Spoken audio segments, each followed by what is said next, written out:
Welcome back to NVC Dudes. I'm your host, James Prieto, and my guest today is Jim Manske. Hey, Jim. Hey, and we're accompanied by the chorus. People might be hearing our chorus of chickens. They're not ours, but they like to punctuate what we're talking about. Yeah. And, they're wild chickens. We live in the rainforest here in Maui, and we never know quite what we're going to hear. So I hope that's not too distracting for people. Most people say they enjoy hearing the sounds of nature. Is that kind of like an alarm? Do they wake you up at like 5:30 in the morning? Oh, they start about 3, James. They started. They take a little break from about sunset until 3, and then they start reassuring each other that they made it through the night. Yep, I've had that experience because my grandfather used to have chickens too. It's like, whoa, what are they doing? But hey, welcome back, and wondering if we could talk about needs and dive in a little bit. I've had many different definitions through the years, and I'd love to get your take. What are needs for you? Well, actually, I think I'm most curious to hear what they are for you. I'd like to bounce my ideas off of yours. All right, sure. So I've settled on a definition that works well for me because it's kind of general. And I heard this first from my first teacher, Ukea, but he got it from Julie Greene, a trainer out of BayNVC, and it's of course it's based on Marshall's work, and there might be an influence from Robert Gonzalez too. But her definition is life energy in us seeking fulfillment. And what I love about that definition is that it points to something in me that's longing for completion, that's like wanting to be fulfilled in life. And the more I tune into that life energy, the more alive I can be, and what I love about NVC is that, and so one of my definitions of NVC is a way of focusing my attention to facilitate that flow of life within myself and with others, sort of like that giving and receiving that you talked about earlier. So I can choose to focus my attention on what it is that I'm really needing right now, what's really alive in me. And just by having that willingness to ask the question, a lot of times I'll start to get clarity. It's like, oh, I've asked the question and I'm looking inside, and sometimes I get clarity and sometimes I don't. So yeah, I'm curious to hear how that resonates for you, or if you'd like to add or tweak anything about it. It works totally for me. I couldn't argue with a single word that you said. I might just say, I was thinking about a baby or even a chicken or my cat, that they live in a world of needs without the concept of needs. And we human beings, we love our concepts, and we need concepts just in order to have a conversation like this. This is a conceptual conversation. So in order to have to meet needs at a practical level, we need to have these concepts. But as I think about what it's like to be a baby or a cat, that they are, and we are, in a flow, this flow of energy. And I don't think that we're separate from the flow. So I remember when Jiva and Jaya were babies and we would be with them, they communicated their needs very directly, but they didn't have to explain them. And sometimes we were lost in our empathy. Jiva was our first, and he would start crying in the middle of the night. And I would get up to try to attend to his needs. And I would do all the basic things. We'd make empathy guesses, right, with babies. You need your diaper change, you need a bottle or some food, or you need some comfort or some movement. And sometimes all these guesses would fail. And I would be left in this puzzled moment of being lost. And I knew there was something alive in that baby. And he could not communicate to me. And I couldn't get it. And that happens still today, you know, now 60, 30, 40, 50 years, 40 years later, I'm listening to somebody, a friend or a client or a participant, and they're doing the best they can to communicate this life that's inside of them. And something's in the way in me that I can't get there. But I know that the life is there.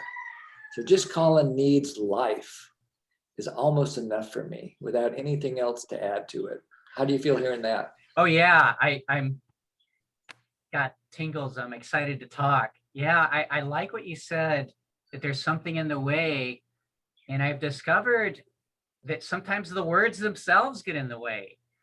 And because we really are trying to describe something inside of us, and you know, this life energy concept really matches. And my experience is unique to me, and the words that I might attach to that experience might be totally different than yours. And so that's, you know, that becomes a challenge, right? Yeah.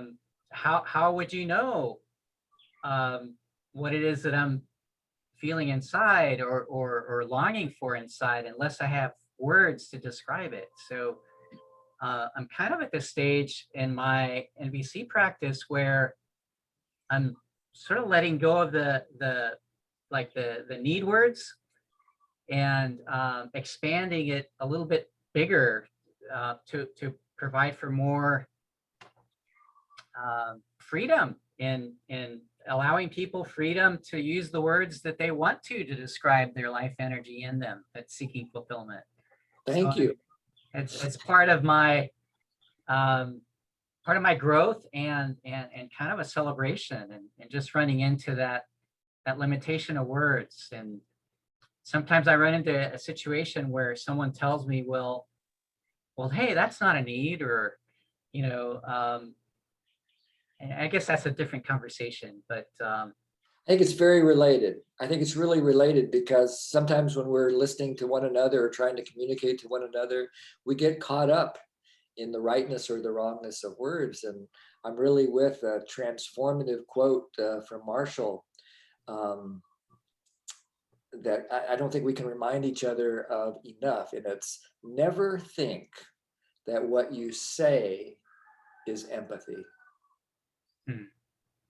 Empathy is where we place our attention on the life that's inside another person.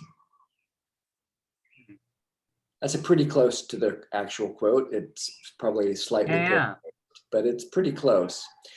And the other thing that I want to respond to in what you said is, I really want us trainers, especially, to get out of the business of correction.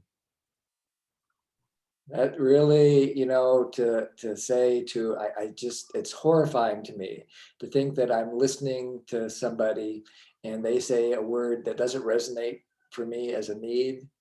And I feel horrified about the times in my life when I've said, I don't know that that's a need. Is it that you really mean? And that I use my words, my concepts as an overlay on that person's private, precious experience. Yeah, I like where you're going with that. And so then, in order for me to get what your internal experience is, then we might engage in dialogue. Hey, are you willing to explore this with me? Because, you know, I'd like to know what's up for you, and I'm not totally getting it. And maybe I can try out some of my words to see if that resonates for you or not. And yeah, so it becomes the beginning of a dialogue, you know, a conversation. So yeah. I like what you're saying there as well. And I wonder, Jim, because we'll go there to the dark side, is this a need or not? But I'd like to just maybe end this segment talking about some of the easier, you know, shared experiences that we might have around needs, like some of the words that resonate a lot.